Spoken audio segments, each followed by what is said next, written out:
Coming to you live from the Middle Ford Tough Studio. Boomer Esiason, Greg Giannotti. It's Boomer and Gio on the Fan. Simulcast across the country on CBS Sports Network.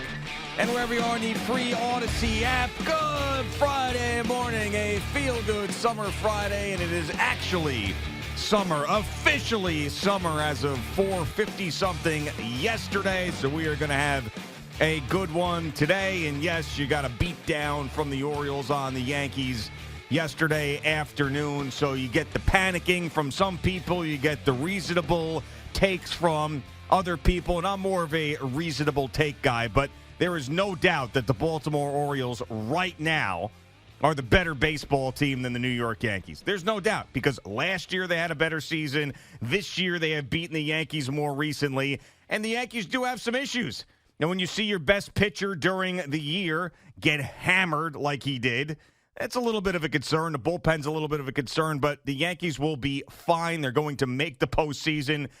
I just wonder, are the Baltimore Orioles the new Tampa Bay Rays, the new Boston Red Sox, the new Houston Astros, all these teams that the Yankees weren't better than in the postseason the last number of years that would knock them out and get in their way, and that remains to be seen. Good morning, Boomer. How are you? Yeah, good morning, Jay. I'm doing well. I couldn't believe what I was watching in the first two innings yesterday, and watching Luis Gil just absolutely get shelled. Now, it happens to all pitchers, so I'm not going to overreact to that. I think, he's had an incredible year. He's right there in the running for the American League Cy Young, so I'm not going to worry too much about that. And it was nice to see Aaron Judge back in the lineup and hit a home run. Yeah. So that part of it's good. But I have to say, I mean, Boston and Baltimore just slapped around the Yankees these last two series. And let's be real. Let's be honest. I'm not making anything up.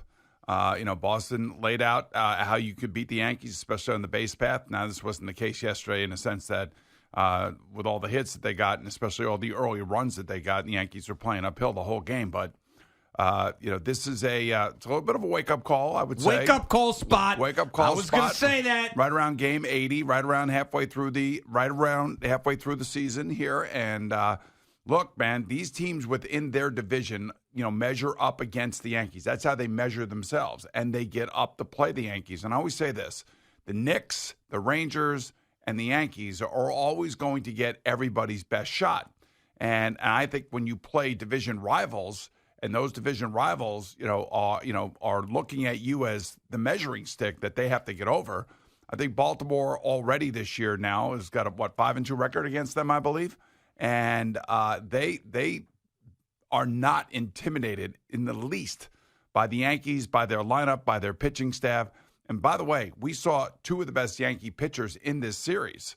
You saw Gerrit Cole. You saw Luis Gil. Yeah. Gerrit Cole looked okay, and, the future's going to be bright for him. I thought it was better than okay, first inning. The future's bright for him. He's on a pitch count.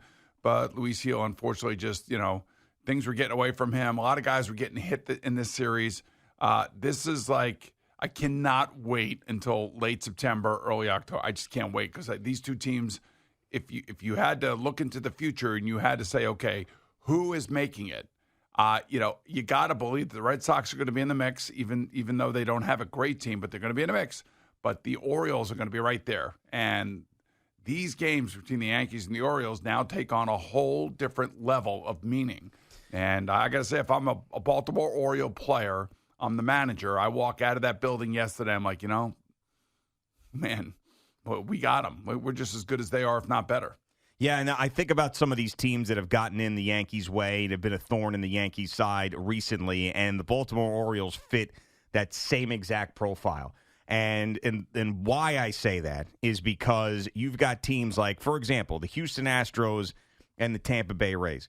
These are teams that got their own guys, came up through the system, and they didn't keep all of them, but they ended up signing, most of them, and then had this core of their guys that came up through their own system, and they weren't signing a ton of guys from other organizations, and they were just these groups of young, annoying, really good baseball teams. That's what happens when you suck for a long time. You get to draft a lot of these guys. Right. Yeah. And that's exactly what has happened to the Orioles. Yes. And they are in that same situation. Now, the Yankees do have several homegrown guys, but it's not the same. And obviously they bring in hired guns like Gerrit Cole and Juan Soto that have worked out. But It's these type of teams that have knocked the Yankees out of the postseason recently, and you just wonder if the Orioles are just the next iteration of that. But this is not. It's a wake-up call spot. It's not a panic spot. I wouldn't say I'm panicking, but I would say that if something happens where they can't get through them in the playoffs, why would you bring Juan Soto back? What do you mean? You say he's supposed to be because he's only one of the greatest baseball players we've seen. Yeah, but he's here to get them over the hump. You know that, we always talk about this hump this time of year about whether or not the Yankees can get over it. And it's a big hump. And right now, you see like the Gunnar Hendersons of the world. Yeah. That's the kind of guy you're talking about. Yes. Become a pain in the ass to the Yankees. Adley Rutschman, Gunnar Henderson. Right. You get these guys, and all of a sudden, hump spot.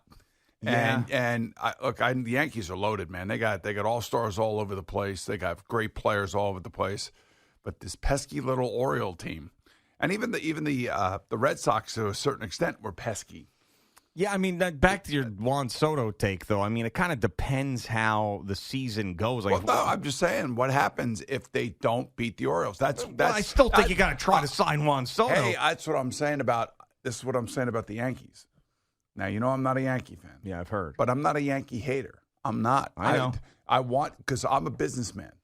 You know me. Good for business. Good for business. Business they're boom. Great for business. We need business boom. I was in an Uber this morning talking to the nice Uber driver, great guy, and huge Yankee fan, bigger Giant fan. It sounded like to me like you couldn't wait for the NFL. And I'm like, let's pump the brakes on that for a minute. Yeah. Let's talk a little bit of Yankee baseball.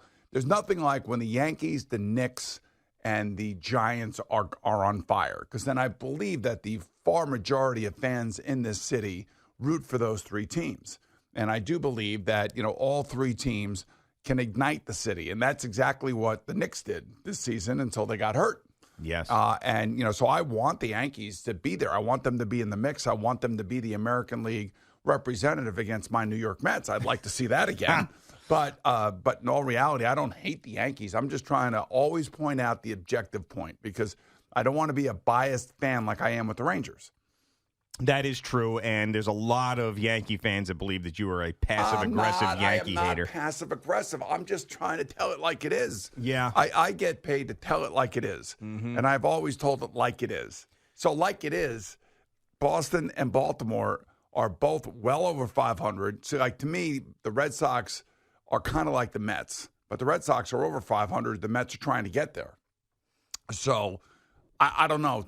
If you brought in Juan Soto for one reason, and that is to go all the way and win a World Series. That's why he is here. Yeah.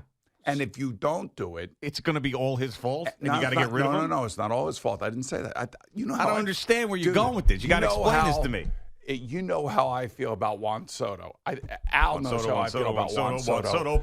And I was talking about Juan Soto 3 years ago. Just like everybody else was. No, not like I was. Yeah, okay. I was all over Juan Soto, and then he goes to San Diego, and I wanted him. I didn't discover him. Yeah. Baseball knew who he was, but I wanted him for the Mets 3 years ago. Okay. That's who I wanted. That's why Gerrit was acting like the way he was when I was talking about Juan Soto, because I said Juan Soto's name about 1,000 times that entire season that he was getting traded. Yeah. And I wanted Juan Soto regardless, because I wanted him here and I wanted to give him a contract.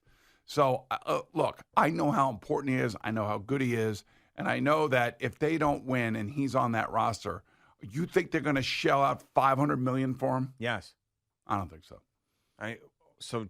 So if they fall short, you think that there's no way that they should sign a 25, 26-year-old in his prime that has embraced this team and the fan base as one of the great hitting combinations we've seen with Judge and Soto since you see the numbers, since the 27 Yankees. Just because they don't win the World Series this year, you let them go and sign somewhere else? It's actually better than the 27 Yankees. Who did the 27 Yankees hit against? I mean, there were some great pitchers back then, of course. This team, you got to hit all sorts of crazy pitchers. So, no, I want the Mets to sign Juan Soto. That's what I'm saying. I think this leads to this a little bit of a downturn right now. A little bit of a downturn. They can get right back on track, and Juan Soto can lead them back to where he has been leading them to, and that's first team to 50 wins and all that other great stuff. And there would be nothing better than Juan Soto to build a legacy in the Yankee pinstripe, I guess, if you're a romanticist like that. To me, it's about money. And there's a guy over there in Flushing that has more money than anybody in this league, and we've heard Hal Steinbrenner talking about keeping it real with the salaries.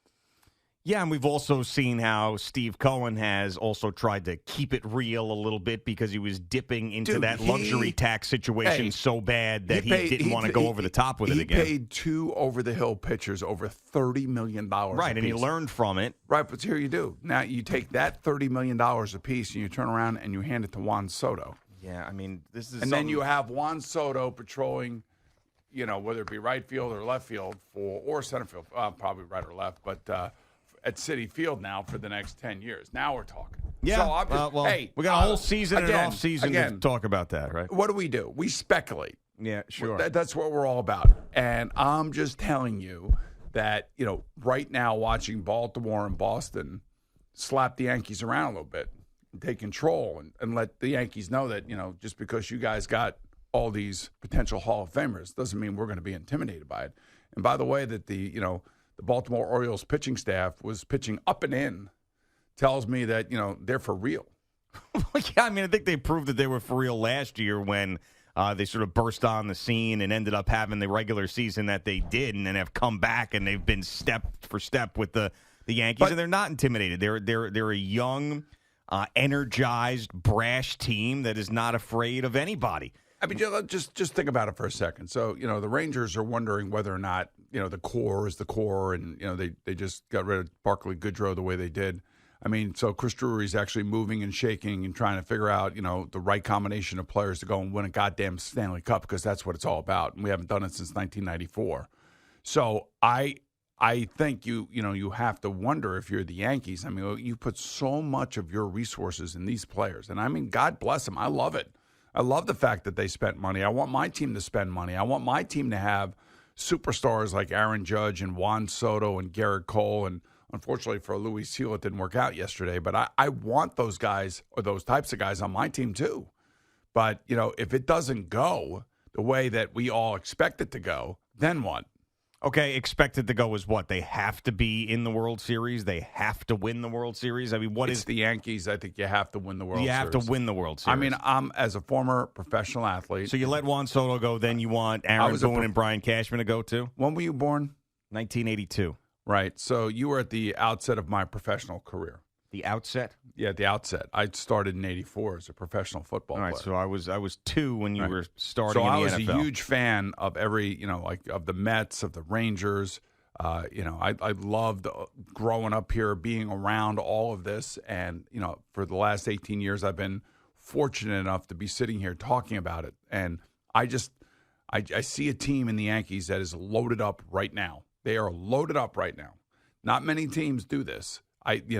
I think the Rangers tried to do it last year with Kane and Tarasenko, and Kane was a shell of himself when he got here. We got damaged goods, and it showed itself. So, but the Yankees right now are totally locked and loaded. They got the team to win the whole thing. It's just that these last 2 series within their division, there's a blueprint now, and that blueprint's out there, and other people will see that blueprint. Yeah, I mean, you are definitely angering that Yankee fan that thinks that you like to tweak them. I mean, no, because the blueprint and the why would Juan Soto want to stay here and all of these things. If they don't win. Got smacked around with the Red Sox and the Orioles. I mean, you're definitely now. I see the point that they make all the time. Those callers, I usually defend you, but now you sit with me, you talk with me. We talked this morning a little bit for the first time before the show, and you know how I feel. I mean, I want the team to win.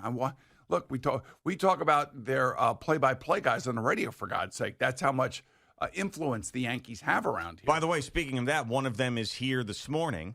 Emmanuel Babari is out in the Upside Down newsroom, and I asked Emmanuel, when you said that Giancarlo Stanton defaced the baseball, was that a nod to this program and Giancarlo Stanton, will you sit on my face? And he said, yes. Yes. It was a nod to you guys. Well, good for him. Good for him. He defaced the. Okay. So he said it would take $10 million for him to say that, actually say that. That was AI that did that one. But he did for us say deface the baseball. Yeah. All right. So, I'm just trying to keep it real. It's a no fun day here for Boomer I Esiason, we're just going Yankees, to have no fun, and we're going to make hockey references, and then when I bring up funny have a stuff, lot of fun. we're going to go back to the point that he just hammered into the ground. No, it's a no fun Friday for Boomer here. No, it is a feel good Friday. No we're going to fun. have fun. Don't worry about it. But I just have to, with all of my experience and all the things that I have seen over the years. Yeah. Whether you sit on your face or you don't sit on your face. I mean, the reality is that we're about halfway through the season. We're in the middle of June. It's summer just started yesterday. It's hot as hell outside, so I'm told. And I'm just talking about what I have seen over the last week or so of baseball. Okay. Very good. You good? Yes. And if I weave a hockey reference in one or the other, segments that we have this morning, there's a reason for that. Is because McJesus is playing his ass off out in Edmonton, and tonight is Game 6. And you probably are not even paying attention. No, I'm not. One of the probably, great athletes of our is time not doing even. something that is just incredible. June 21st. It's incredible. And they're playing hockey. It's incredible what he's doing. It's unbelievable. It's like what enough. he's doing right no now. Mas. White flag. Enough. Stop. It's June. It's 2 weeks away from July 4th, and they're still playing hockey? They are, yes. Oh, my. It's the Florida Panthers and the Edmonton why? Oilers. My Lord. Because the NBA Finals were atrocious. They were horrific. And the ratings proved it, too, by the way. Yeah, what does that have to do with the NHL? Because the NHL is going to a Game 6. That's what, one team was down 3-0, came back, won 2 games. And now is on fire, and the greatest player in the world is playing as such. Right. The only thing that the rest of the country cares about is if that woman's going to take her shirt off again. That's it. That Oilers fan and her bazingas are the only thing that anybody cared about in this series, and that remains to be the situation. All right, Boomer and Gio on the Fan and CBS Sports Network.